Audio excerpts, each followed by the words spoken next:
now have a native 2.8 version for the Nikon mirrorless cameras is a game changer. With a 2.8 aperture, I can shoot anything from astro to daytime landscapes with ease. As an astro lover, I have experienced issues with other lenses with coma on the stars. This new 14-24 has almost zero coma, all the way stopped down to 2.8 and corner-to-corner sharpness. One benefit to 14mm is being able to use a longer shutter speed for astro. This is important because I can use a lower ISO and get a cleaner image without getting trails on the stars. Overall, I'm seriously impressed with this lens. I can tell you that it's rarely going to leave my camera, and it's going to be a staple in my kit and replace the F-mount version since it's superior in sharpness and quality paired with the mirrorless cameras.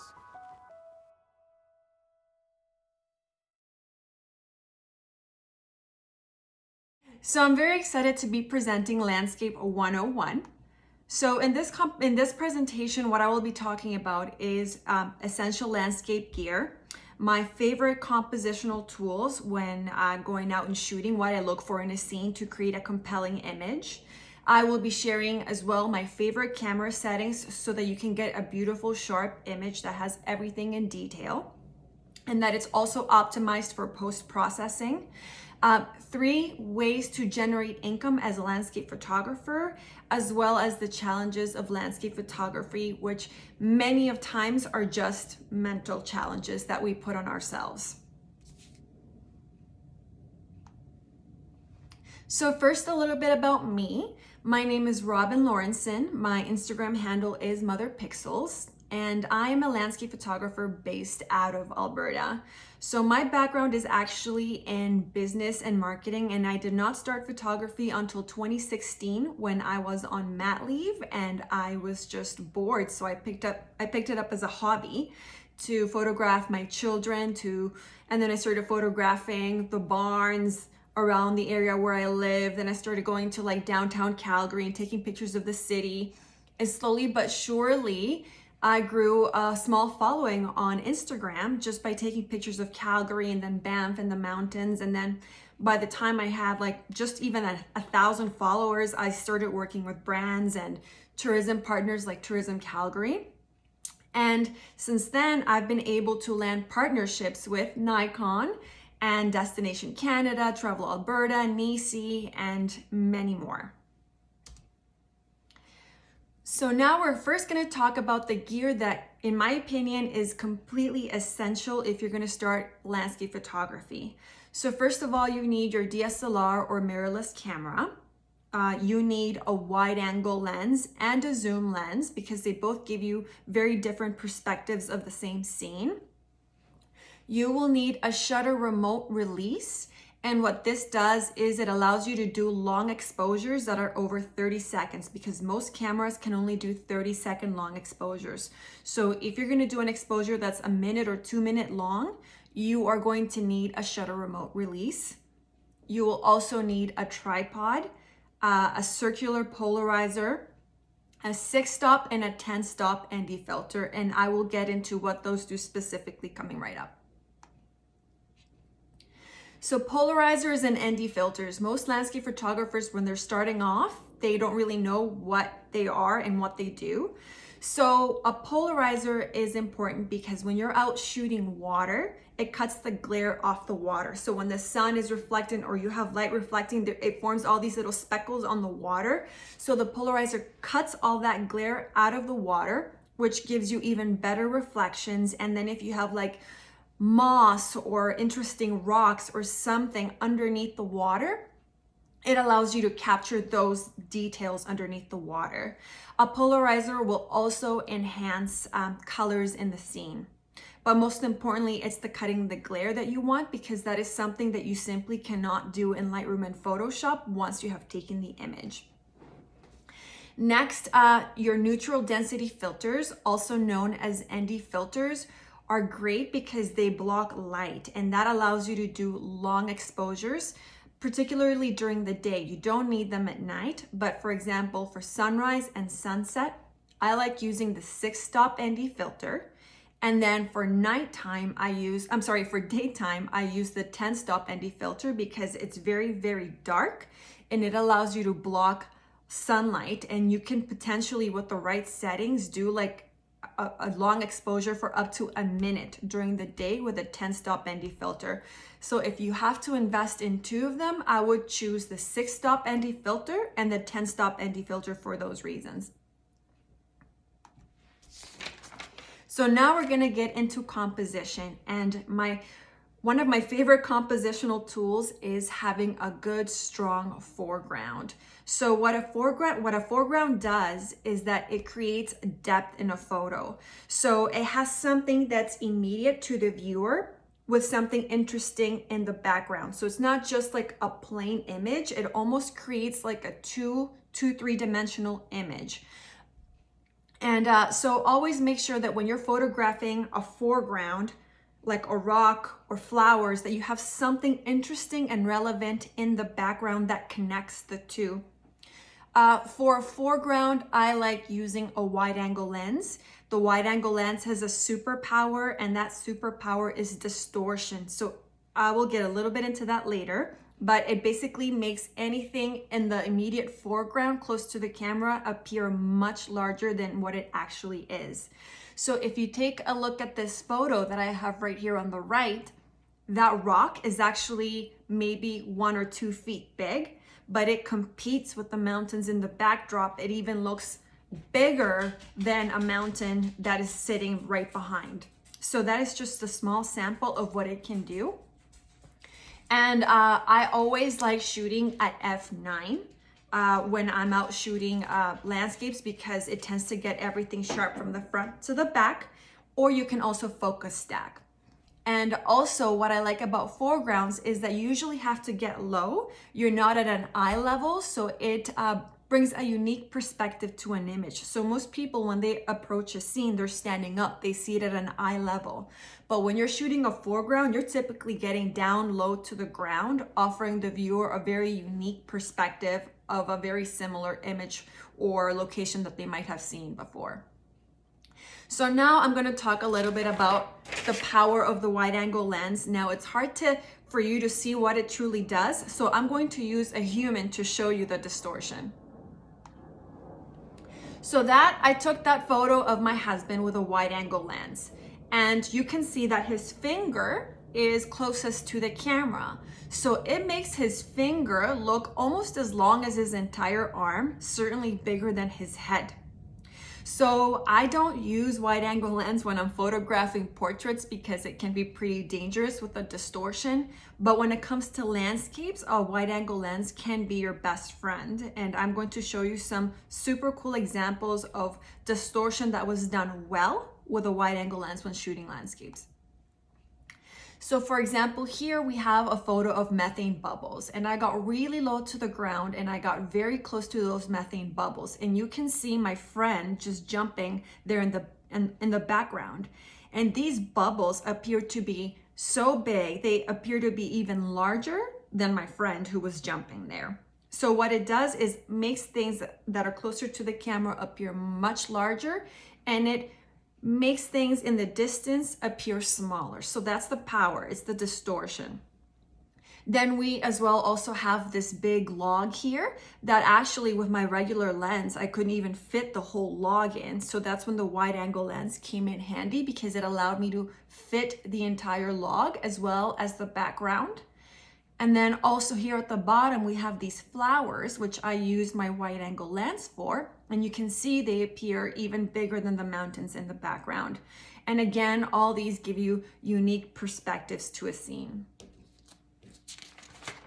Next up, we're going to talk about long exposures. And long exposures is another second favorite tool because it adds movement to the photos. So for example, you have the static elements, for example, the trees, and you have the rocks right here, but then you have the movement in the water and in the clouds. So what a long exposure can do is it creates silky waters, moving clouds, moving vehicles, like you can create trail lights. And so again, that gives you a very unique effect that just a point and shoot doesn't give you. So it gives the viewer, that's what separates a landscape photographer from somebody that just shows up with a cell phone and just takes the shot, is being able to create movement in a photo. So here I'll show you the difference between a fast shutter speed and a long exposure so you can see the effect that a long exposure has on an image. So here we have a fast shutter speed image, which was at 1/10 of a second. I was hand holding it, so I shot at f7. And then right here, I set up my tripod and I did a long exposure so you can see the difference in the clouds and how the water is total silk. Then here again is another fast shutter speed, which was at 1/113th of a second. Just look at the clouds and then watch what happens. So here we have a long exposure and it almost creates a leading line with the clouds that are coming right out of the mountain. So this I shot at f14, 152nd, and I believe I had a 10-stop ND filter for this image. And then this was a fun photo. I took this during the day. As you can see, it was bright blue day. We have a train here that comes around Morant's Curve, and I just did a 1-second exposure to capture the motion of this train. So what the long exposure did here is it created a sense of speed and power as opposed to just having the train coming around the mountain like a static photo. So it made the image a lot more interesting.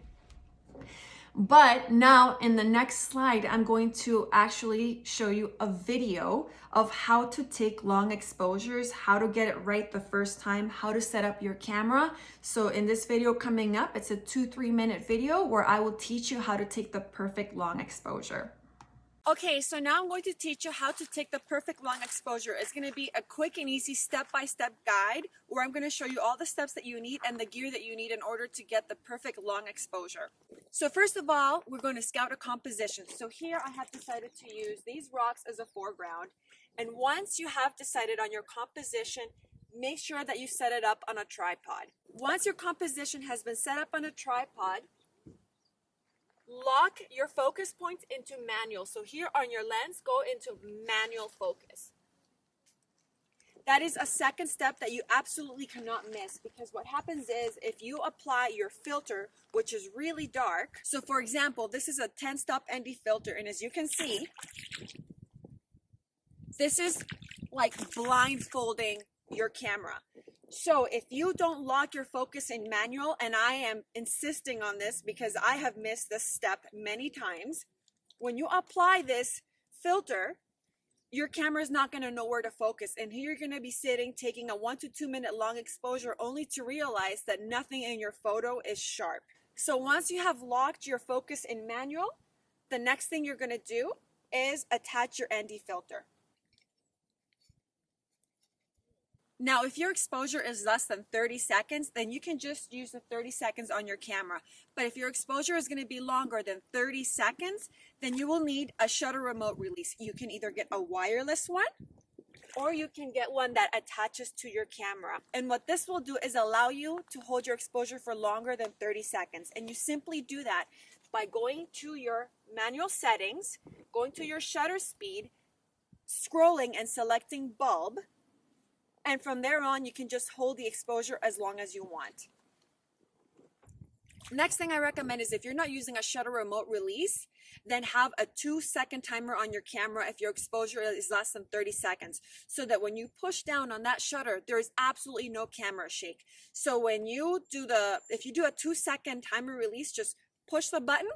The camera in 2 seconds, once you've stepped away from it, will take the photo for you and there will be no camera shake. And now the final step will be to calculate how long should your exposure be. So instead of sitting here taking multiple test shots because you're overexposing or underexposing, there's a great app, a free app that'll help you calculate how long your long exposure should be. So the one that I use is a free app from Nikon.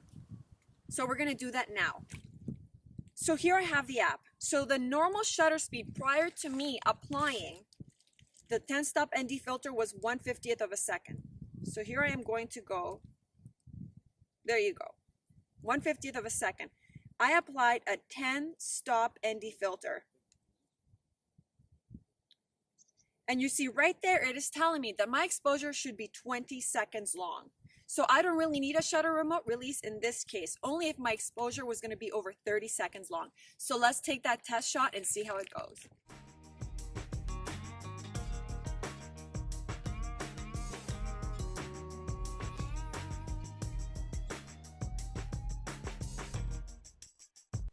All right, I hope you enjoyed that. Okay, so my third compositional tip that I'll be sharing with you today is using a subject for scale.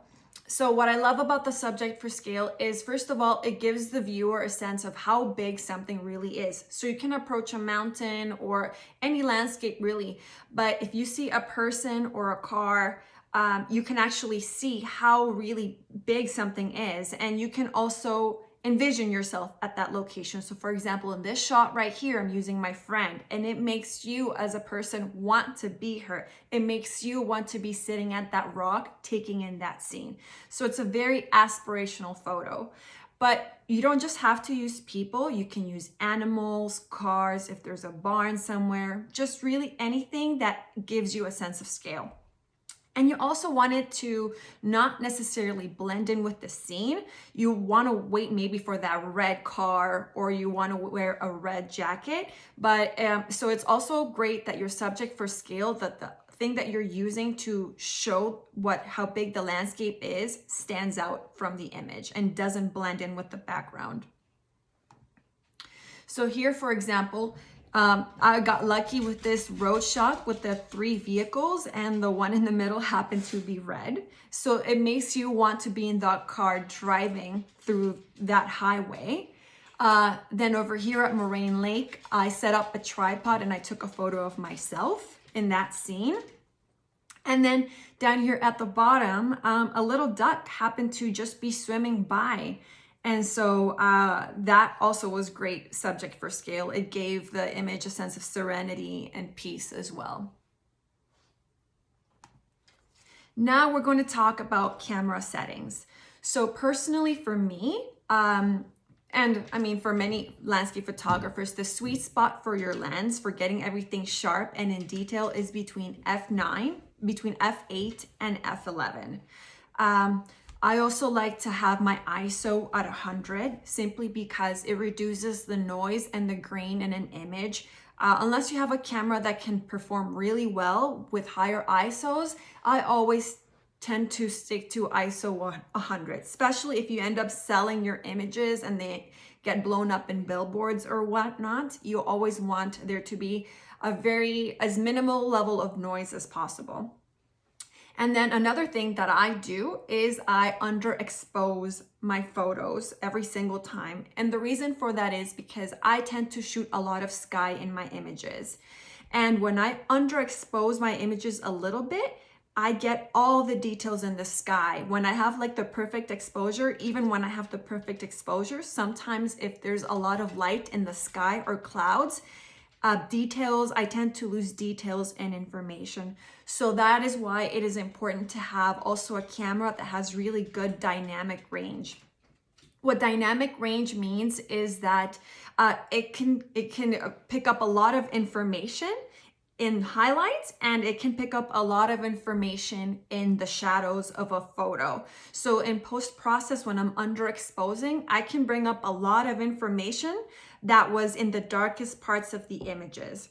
You can always do that, but when an image, like if your sky is white, you're gonna have a tough time bringing details from a white sky. And I'll be showing you examples coming up when you're editing how that makes a really big difference. So here you see I used my Nikon Z5 to take this photo because it does have amazing dynamic range. And I slightly underexposed my photo. You can see, for example, the trees here look really dark, really black. But once I opened up my shadows here to the right, you can see the trees. You can see all that detail.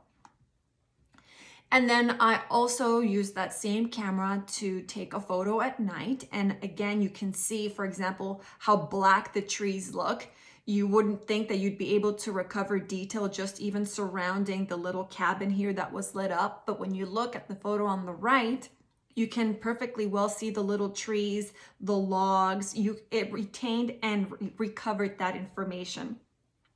Now I'm going to edit a photo for you that's going to show you what happens when you slightly overexpose your photos, how I lost a lot of information in the sky versus when I edit a photo that was underexposed, and you'll see the amount of information my camera was able to recover and post-process. So that is why I personally always slightly underexpose my photos. So let me show you what happens when I edit an image.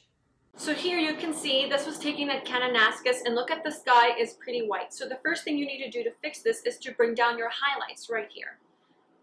So I brought down my highlights, right, as much as I can. That's the best I can do. Maybe I'll bring down my whites a little bit, but that's it. And you see how here on the top left corner, it's completely white, and here at the bottom it's completely white as well, which is very distracting from otherwise a really nice image. Even if I bring down my exposure, it just makes the whole image dark, but you see that whiteness right there? It's just terrible, and it is extremely distracting. It actually leads your eye away from the image. Now, I took the exact same composition at the same time of day, but what I did was just I underexposed my photo. So here is the example of an underexposed photo, right? You might see and be like, oh my God, that is dark. But let me show you what the camera is capable of doing. So what I do again is I bring down my highlights. So see the level of details that I'm recovering in the sky. You don't have the big white blown out portion. I bring up my shadows, right? And then if I want, I bring up my exposure a little bit. And now you have a beautiful image. Look at the details that were recovered from the trees and the mountains. Absolutely no problem. But then you don't have that big white blown out sky. Like, you have a nice, beautiful, detailed sky with proper color that is not going to be distracting to your viewer, and it's not going to lead your viewer outside of the image. So now that I've shared my top 3 favorite compositional tools, we're going to talk about how to make money when you're a landscape photographer. And I'm going to share 3 ways that are the most profitable. So I'm going to talk about pitching proposals to tourism boards and what information you need to include. Then also how to reach out to brand partners. So if you do even have like a social media following, or you want to do some commercial shoots for them, how to go about that. And then finally, number 3 is to offer your traditional workshops. So that's where you get a group of people and you teach them how to do landscape photography, or you can even just teach them how to edit a photo, but that's pretty straightforward. So I will dive a little bit deeper into the first 2. So tourism board proposals. So what I've done is I have reached out to a local tourism board, and I researched the area, and when I put together a proposal, I have a list of shots that I'm going to offer. So I don't just say, hey, I want to take pictures of whatever. I find out what the local attractions are, and I actually include a very detailed itinerary of the places I would visit, when I would do it, and everything that would be included, whether it's horseback riding, golfing, restaurants, local attractions. Those are the things that you need to do your research on and include in your proposal. Secondly, have a budget. Be very crystal clear. Tourism boards work with budgets. They work with yearly budgets. So tell them exactly what you would deliver in terms of number of photos and commercial rights and how much that would be. Have samples of your work. So even when you send out a PDF, have already images included. Don't just include a link to your website and have them take the extra step of having to go and find your photos. Included in your pitch. Have references and testimonials, preferably if you have done something similar for somebody else. Make sure to include that as well. And also have a professional presentation. I wouldn't just put all this information on a nice email. I would actually create a nice PDF with a cover letter, customizable, find out who the contact person is, have bold letters, titles, bullet points. Keep it very, very professional. Very much like how when you're applying for a job, you don't send out an email like, hey, I saw this application, I'm really great. No, you send out a resume, a professional resume. So this is what you do. This is the same approach that you would take with a tourism board. Next, reaching out to brands. So sometimes if a brand is not working with you, it's simply because they don't know about you. So you have to be proactive. On Instagram, there's a billion people, there's lots of creators. So you have to be proactive in your approach. So not only do you tag on their Instagram and follow them on Instagram, but also find out who the person is. If you want to send them a direct message on Instagram and find out who their marketing manager is, etc., then do that. And then prepare an email and send out a media kit. So here I'm going to share with you an example of my media kit. So I have my cover letter and I talk a little bit about who I am. But then I include key information that they would be interested in. So for example, number of followers, but more importantly, your engagement. So even if you have 1,000 followers, if you have very high engagement, like 10%, that is fantastic. Include where your audience is from, what their age group is, what their interests are, things that would be of interest to somebody in a marketing position to hire you and work with you. Put previous work that you've done for other companies or other people. And if you haven't, then in this section, what I would do is include photos or samples of your work. So if this is like you're trying to land your brand new partnership, maybe include photos that they can relate to. So if it's like a watch company, go out and take photos of watches and include it in here so that they can see a visual of what you would offer them. And now I'm going to get into the challenges of being a landscape photographer. And most of these are mental challenges that we put on ourselves. So the first one would be being creative in the world of social media. And when you're starting off in landscape photography, you tend to follow a lot of people on Instagram that you like. And you sometimes feel compelled to copy their style or copy the way they took a photo. And it's very easy to fall into that trap. So I always recommend go out, try different lenses, use foreground, use framing, use a host of different compositional tools, go at a different time of day, try to do a long exposure, include yourself as a subject for scale. But the important thing is if you really want to stand out and you want to make it as a landscape photographer, you need to have your own unique perspective to this. So even though you think you've seen a million pictures of Lake Louise or Moraine Lake, there's always something different that you can bring to the table. Secondly, and this is different, the first one addressed copycatting. This one is comparing yourself to others. When you're starting off, it's easy to get discouraged when you see somebody that's been doing it for 10 years, that knows exactly what to do in a scene, or somebody that does it for a living, that they have all the time to just go out and shoot a scene over and over again.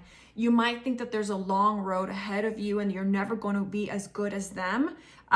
Just compare yourself to your own growth.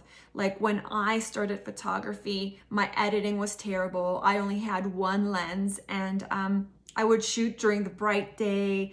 I didn't know how to edit properly. I left dust spots from the sensor on my images. Like I did a lot of mistakes. And when you look back and you compare your growth, that's who you need to be comparing yourself to. Not somebody that's been doing it for 10 years and is ahead of you in the game. Just work on yourself and focus on yourself. Also, another thing is it's not easy being a landscape photographer. It requires a lot of discipline. So with the landscape photography, you're always chasing those sunsets and those sunrises.